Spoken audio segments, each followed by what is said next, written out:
So our next session will be a panel discussion, cross-industry perspectives on business innovation. And my colleague in the UK, Noel O'Connell, will be facilitating the discussion. And the delegates that will be joining him are Sarah Sheehan, a UK-based attorney, Crystal Erickson Gotthead from Telia, and Alexander Krishwak from SSW. All right, welcome to the stage.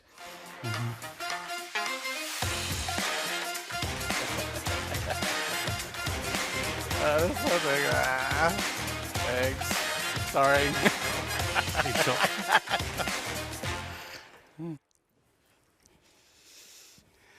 Okay, good afternoon, everyone. My name's Noel O'Connell. I'm one of the enterprise account managers at Legito. And as John mentioned, joining us today, we have panelists from Sweden, Poland, and the UK. But the common thread really is they all work in legal and legal technology. So we have, probably the wrong slide, still doing the introduction, sorry about that. So we have Crystal from Telia, who's the VP and Head of Group Legal Sourcing. We have Alexander from SSW Pragmatic Solutions, which is the law firm of the year in Poland. Congratulations. Who is Knowledge and Innovation Manager. And we have Sarah Sheehan, who's a lawyer and an ardent user and promoter of legal technology. I know, Sarah, you get bored when I say this all the time, but Sarah's had quite an interesting, career, being legal counsel for the Sex Pistols, all the way through to the Royal Shakespeare Company. That's quite a transition. I'm guessing you're more busy with the Sex Pistols. But you've worked with many firms such as Okta, Superdry, Ceridian with Lord Drayson, and many others over the last 30 years. So without further ado, I'll start with you, Sarah. So Sarah, you've been a change instigator for many companies over the years. Can you provide some examples of how you realised change was required and how you made things better, getting support from your colleagues and also senior management? Yeah, interesting. You've given a vague inkling of my rich and varied career, but somebody recently referred to me as a shapeshifter, which I thought, hang on a minute, shapeshifter. But when I thought about it, it's actually probably just about right. I've been working for the last 20 years or so as a contract lawyer.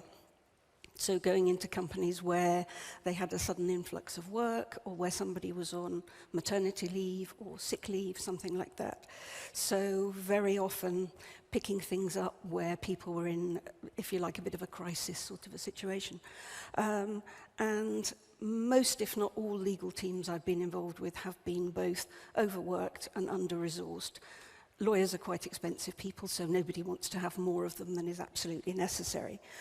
But as a contract lawyer, you go in somewhere, you're expected to hit the ground running, and invariably you get landed with a desk or a computer, an inbox full of things that are late, need dealing with very quickly, nobody knows what to do with, and they think, okay, here's the new girl, let's give her the job. So you get left with a lot of business as usual stuff, and actually it can be very, very dull. So one of the things that I've done over the years, and I suppose I'm one of Charles's citizen developers in that respect, is to make changes to the way in which I was doing things, and very often that has subsequently then wrought change within the organization. One example, I was landed at one point with a very large international trademark portfolio all around the world. So every week or so, I'd get a letter from the trademark agents or an email saying, these trademarks are due for renewal next week. What do you want to do about them? That meant I had a quick dash around all the international companies to find out whether they wanted to renew this trademark or not. It took ages, massive waste of time, massive waste of everything. Everything was in a filing cabinet, not digitized, not anything. So I built, at that time, an Access database. Suddenly, I knew what was coming up. Therefore, I was able to make those inquiries before the question was raised, and consequently, I was suddenly much more efficient. And people notice, as one of my colleagues mentioned earlier, you know, as Charles mentioned, I think it was, you know, if you do that sort of thing, people notice. So what then tends to happen is that I shift shape and become suddenly the leader of this fantastic new technology project that they've been meaning to get around to for ages, but haven't ever had the time to do. Right, thanks, Sarah. And we will touch on getting senior management buy-in a little bit later. Indeed. I'll hand over to Alexander. So, Alexander, can you just introduce SSW and explain why you were looking for document automation, what were the drivers, and what were the issues you're looking to resolve? Yes. SSW is one of the biggest Polish law firms, and we operate in legal, tax, and financial advice. We advise in all sectors and industries. So basically, our transactions are really unique. But we realized that in case of our litigation department, they struggle with high volume of really repetitive and time-consuming documents. These are litigation documents concerning disputes between banks and consumers over the consumer loans. And they produce hundreds or even thousands of documents each month. So we were looking for a process improvement and time-saving solution. And at first we realized that we cannot process more cases with the stuff that we already have, but we cannot hire more people. At the same time, we did not want to refuse our clients who wanted to instruct us with more work. The second thing was an accuracy, and what we would like to achieve is the comfort for senior lawyers who are giving a lot of work to the junior ones, that they don't have to check after them. It takes a lot of time. And not checking documents or working in rush pose a great risk and risk of a mistake. With Legito templates, we significantly reduced the risk, and that was really beneficial for the litigation department. And the last thing is that repetitiveness brings monotony. Mm-hmm. Monotony is not good. I think that 90% of our work is repetitive, and only 10% of work of litigation department was actual innovative and interesting legal work. So we would like to cut down those repetitive hours, make them more attractive for lawyers, and to use this capacity of the lawyers on other issues. Great, thank you. And that also helps with staff retention, which obviously is always a bit of an issue. So just first question to Christelle. Just can you introduce yourself and Telia and give us some background as to why you were looking for a contract generation tool and the process you followed, which is quite unique and interesting, selecting the right product for your organization. Thank you very much, and so nice to be here with you, all of you guys. I'm from Telia, and that is a tele-operator up in the Nordic countries. And I actually have the pleasure of leading a team of lawyers that really love to explore legal tech. So 5 years ago, there was an internal competition in our company who could come up with the best AI solution. And actually, our very small team of lawyers won that internal Shark Tank. So we were able to create a solution that could actually read and review the 16 most important sections in a data processing agreement, because that was new at that time, so that's why we picked that one. And we kind of used hundreds of documents to find them and put them into to train this AI lawyer then, as we called it. And after that, we were able to review a DPA within 60 seconds and find those 16 sections and have a color-coded risk result coming out that red, yellow, green, or blue if it was totally missing. And so that was one thing we did. And the other thing, we had a parallel track. We wanted to find a solution that would actually help us to automate and customize sourcing agreements, because that took a lot of time to create, and we buy so many different things. And we actually went in and we did, we looked into 16 systems, all in total, and we shortlisted 3, and we then did pilots, 3 months per of those systems to really try them, and we chose Legito. Great, thank you. And we'll kind of continue the story in the next question. So just back to Sarah. Are there any common challenges just over your wide and varied career that you've experienced trying to implement legal technology transformation, and how did you actually overcome them?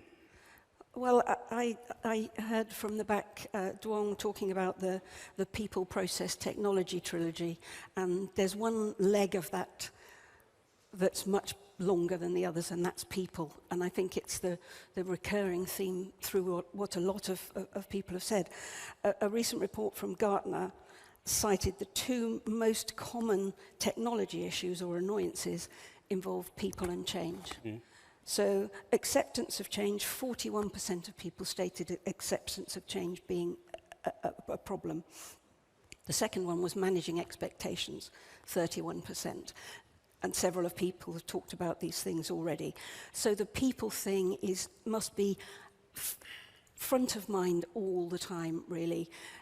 Always keep in mind who you're doing all this for.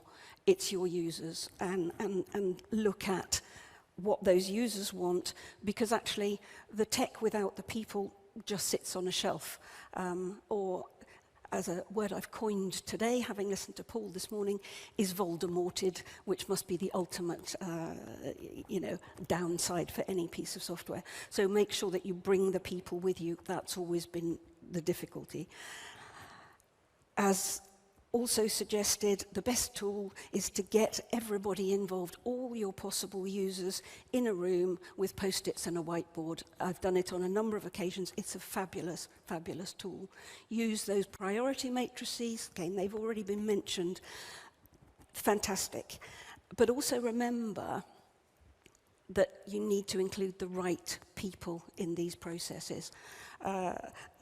Again, a survey from World CC indicated that some 26% of personnel in any organisation touch on contracts at some point. No legal department I've ever come across includes 26% of a company's personnel. So get the right people on board, make sure they're involved, take them with you on the journey, and I think that's very much the main problem that you need to get a handle on before thinking about any of the rest, really. So. Thanks, Sarah. I'm just looking at the notes here. Start small, think big, just start. Yeah, absolutely. That's probably a great way to that's the mantra too. Yeah, thank you. And back to Alexander.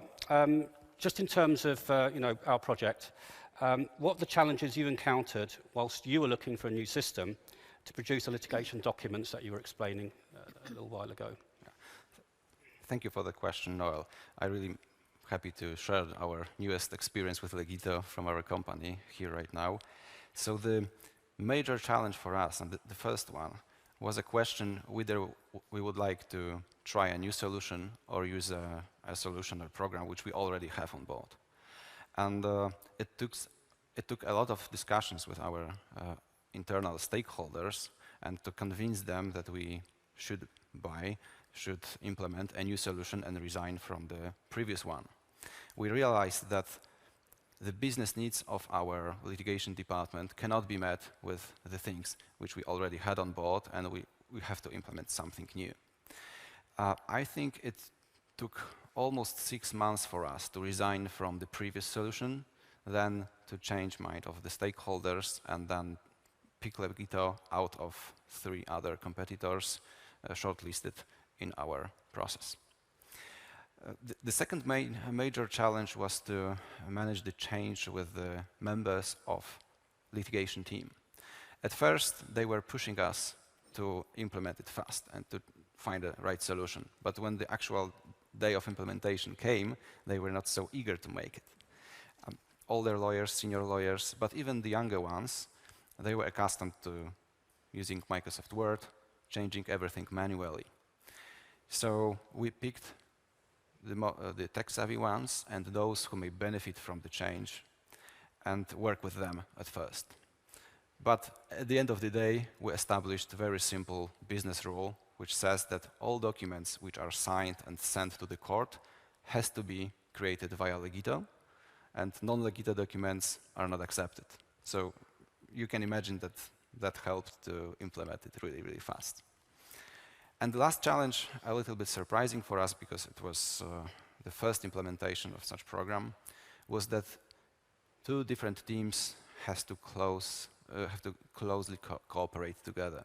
In that case, that was Knowledge Innovation Department, which brings to the table the know-how how to create templates, how to create knowledge base, and on the other hand, there is litigation team, which brings experience, practice from litigation.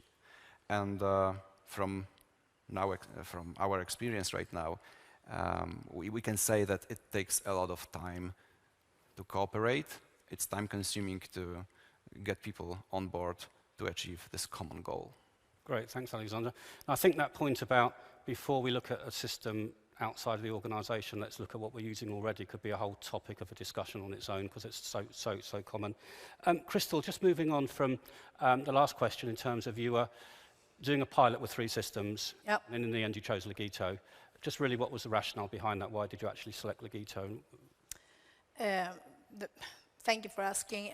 Of course, the rationale was that you met most of our requirements and criteria that we had prepared in advance. And we also had done kind of just like it was told in this morning, we did one of kind of really good legal design session to know exactly what we wanted. And we had criteria. The only one you did not have at that time was the clause library.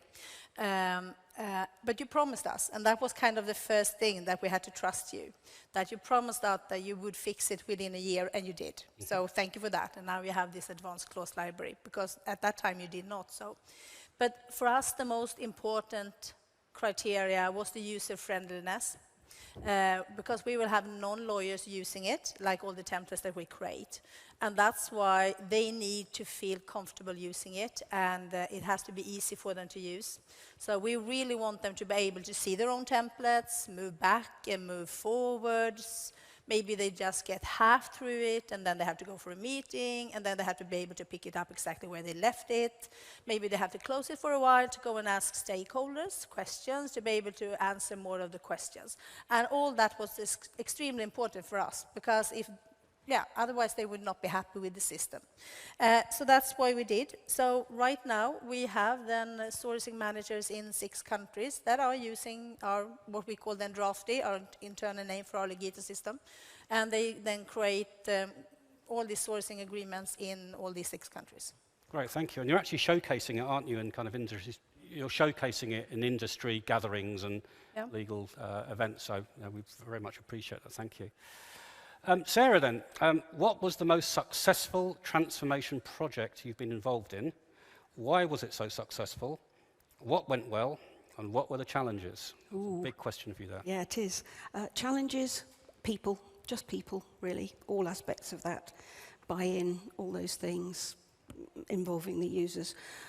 But it was a project to transform the operations of a legal department within the context of an international fashion group operating lots of different models, but the main one actually being a franchise model, which is where we started. It was the easiest one to do.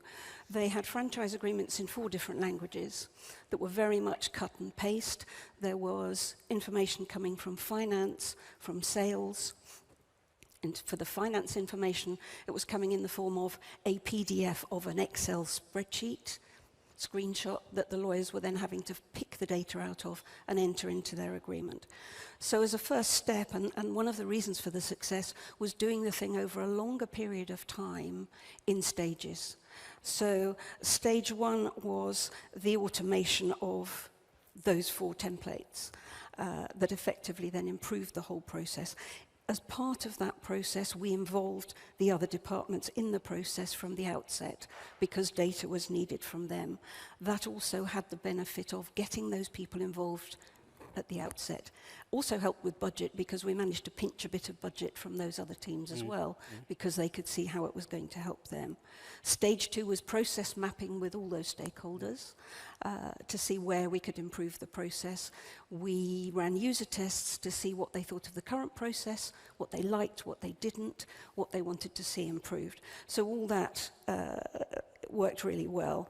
And Also, again, that meant that you involved all the people, people felt engaged, also helped us to identify our champions for moving the project forward. So that was great. The third stage then was to actually add in the legal front door and the process for those matters to come into the legal department to be assigned to the relevant lawyers. And that was done in combination with a standard communication service so that all the information about each contract could be found easily by anyone within the organization in one place. So that was great. Staged approach again. They're now on to stage 4 of that process, which is actually using the increased reporting capabilities that they've got from all the data they've been gathering as a result, so that it's now presented in that format to board meetings, saving some poor paralegal from having to complete an Excel spreadsheet once a month. They're now looking at AI aspects of things, and particularly third-party contract review using AI. So Andre's details this morning were music to my ears, really. So the people challenge is still the greatest. Take it slowly. You don't have to do everything at once. With a modular sort of a project like Legito, you can do it bit by bit. You can automate a few documents. You can then introduce some workflow. You don't have to do it all at once. So. Great, thanks, Sarah. It seems to be a common theme that some of the challenges are getting different departments and silos working together. And it seems like the three of you have had these challenges and have addressed them to actually have successful projects. That's probably the key thing here, really, as a takeaway. Alexander, what benefits have you encountered since you've implemented Legito? Well, I can say that after 1 year of using this, we are extremely happy. And the litigation department is constantly pushing us, knowledge and innovation team, to create new templates. I think almost most of our time right now is spent on creating new documents, new templates for the litigation team. And there are other teams waiting in queue for our help. So that was tremendous change in our case. But most of all, the first thing is effectiveness. The litigation department is really effective right now. We can save capacity of lawyers and spend it to other projects, other matters. We does not risk that we have to refuse clients' instruction because of limited headcount. The second thing is accuracy, which is a huge game changer for us. Senior lawyers right now can share more complicated work with juniors, with less experienced lawyers, as we significantly lower the risk of any mistakes. You cannot make any mistakes if the document is well automated, where all wordings are automated, and all you have to do is answer the questions and fill the pink brackets in the template. The last thing, which was a little bit unexpected for us, is that during the process of creating templates, we also have created a knowledge base. So a place where we gathered all our experience and practice from previous cases. It comprised of previous use cases, previous precedents. So now we can use it with Legito, or with Legito, or in another parts of our practice. It serves well for the younger lawyers, less experienced ones. And I can say that with Legito and this knowledge base that we created, we have make our legal analysis better. Great. And one of the takeaways that I took from our kind of discussion planning this was really when you're just talking about how you can now work with more new cases and actually enables you to work with more clients. So it's actually good for business development for the firm, which is great that we're helping with that. So thank you, Alexander. Christel, what was your change management strategy? What lessons can you share about the implementation? Thank you for a good question. When you are going to launch something, you kind of get one shot to make a success. You don't want to pull it back and start all over. So I think it's extremely important to plan it well. We got our Legito licenses in February, and we wanted to launch 6 months later, just after summer. So we actually did all the work on the templates between February until June, and then we were kind of done with the first big packages. And And then we did a pilot during the summer. So we selected kind of 20 sourcing managers in different categories in all the 6 countries, so we have a spread. And then we let them use Drafty. Because what happened then is we kind of stress test the systems, because there's a lot of conditioning done in the background. We wanted to make sure that we had done everything correct, and they could then kind of give us feedback if their questions were hard to understand, if something was lacking, and we can really fine-tune the system during those months during the summer, and also got some vacation, of course. But and then in September we launched, and this actually created something that was so positive, because we kind of started to get a buzz out in the organization, because people started to talk about this. We did not get the Voldemort. We got the other way around. We kind of got this buzz that people started to talk about, this system, and do you have access to it? Can you do my draft instead of me, cutting and pasting in the old SharePoint? And that was so positive. So we kind of got a good push. We didn't have to push. It was a pull to get it. And so we launched it. And then, of course, what also was a very, very positive thing is that when you then launch it to a lot of people at the same time, we had these pilot users, and they were kind of good spread. And then they became kind of ambassadors and can show people hands-on also how to use it. So it took that, took some of the burden from us in the legal department. So that was great. That's great, yeah, and it's probably perfect change management scenario. When you're talking again planning, you said they're actually craving the system. Yeah, it was lovely. So that doesn't get any better than that. So I see we've got about 4 minutes left. So I'm going to ask quite an open question to Sarah. If you can give me the 4-minute answer. I'll try. Do your best, just some pointers for the audience. Just any advice you can offer to any department or company who are looking to transform or digitize their local processes, their legal processes, beg your pardon. Well, I think transform suggests something huge. I don't think the changes have to be huge. So again, as been mentioned, look at the software that you've got already, look at the systems you've got already, and try and see whether those can help you in the shorter term whilst you do the groundwork. And that would be my prime thing to say, don't even think about automating a poor process, a convoluted workflow, or indeed out of date and hard to understand, poorly balanced contracts and other documents. There's a recent survey from World CC estimates that time to signature can be increased by an average of around 50% just by starting with a balanced contract written in clear and simple language. So take the opportunity, if you're doing all this, to look at what you're doing already and how you can do that better. Very often, templates stagnate, they have things added to them, people throw things in, they rarely take things out, so sort that element out whilst you're about it.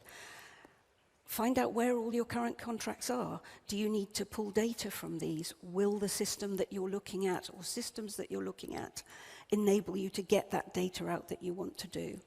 Equally, have you got any existing data on what you're doing or statistics to help you plan and get approval for your transformation project? How can you use them to best advantage? One of the best things to do is to try and align what you're doing with the wider objectives of your organization. Because if you're aligned with what they're doing, if the aim is to do 50% more contracts per quarter, and you can show how improvements that you can make will take steps towards achieving that, then that will help you towards your goal. So that's great. Again, several people have mentioned, know what your pain points are, know what needs improving. If you don't know that, there's no point even starting to look at products. So that's another one to think about.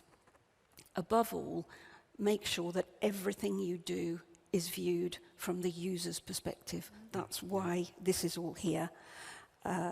If you can involve those users in the process, great. You only need between 3 and 5 users to do any user testing, so do that.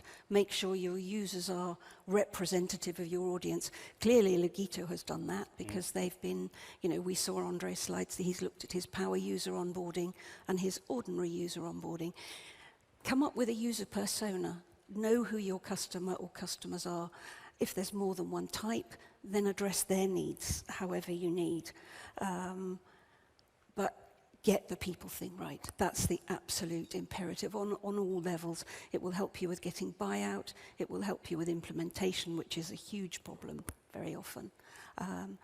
If you find your citizen developers, you find your champions within the organization, the whole thing, as we've heard, will roll out so much more smoothly.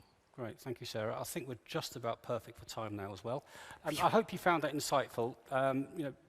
Alexander, Crystal and Sarah will be around this evening, so when we're on the boat party and other stuff, feel free to just ask any questions, because these are important issues that need resolving in terms of how you manage that change and really get the interest in the business to make it better. So thank you for your time, really appreciate it. Thank you. Thank you. Thank you.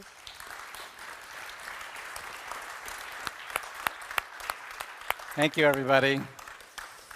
Thank you, very good. You'll leave. Thank you, Noel.